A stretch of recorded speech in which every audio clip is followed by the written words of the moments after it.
was in flight training. One of my first crews I trained when I was in 5767 ground training, and we trained in the simulators. Zaczynałem karierę od trenowania pilotów. Jedną z pierwszych załóg, które szkoliłem, była właśnie dwuosobowa załoga lotu.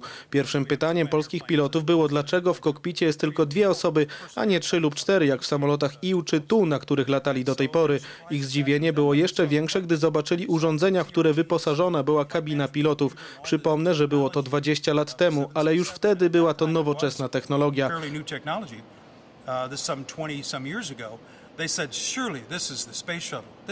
Polacy do tej pory nie widzieli niczego podobnego. Żartowali nawet, że nie są w samolocie, ale na statku kosmicznym. W trakcie treningu byli zaskoczeni, jak wiele informacji dostarcza im elektroniczny system zarządzania lotem. Był to z pewnością ogromny przeskok technologiczny i myślę, że podobną sytuację mamy w tym momencie.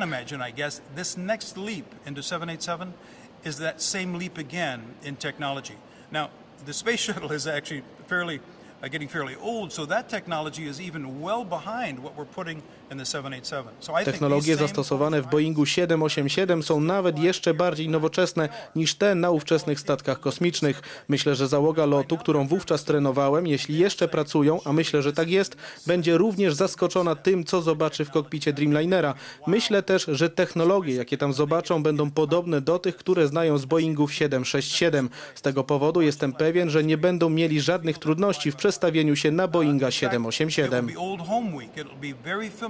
them because this airplane handles very similar to the very fine handling 767 and 777. So they will be able to go back and forth between these 3 airplanes and feel very comfortable.